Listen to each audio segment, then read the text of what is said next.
আসসালামু আলাইকুম। এখানে যে পাখিগুলো দেখছেন এগুলা কিন্তু সবগুলোই হাইব্রিড পাখি।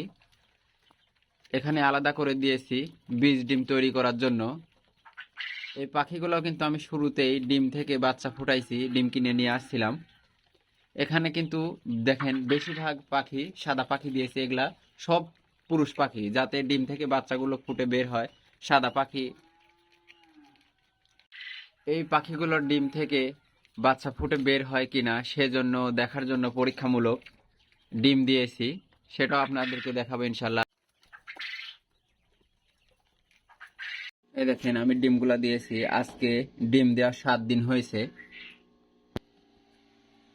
ডিম থেকে বাচ্চা বের হয় কিনা সেটা দেখার জন্য আমি দিয়েছি। দু একজন ডিম নেওয়ার জন্য আমাকে বলছে, যদি ডিম থেকে বাচ্চা ফুটে বের হয় তাহলে দিব ইনশাল্লাহ, আগে নিজে পরীক্ষা করে দেখি।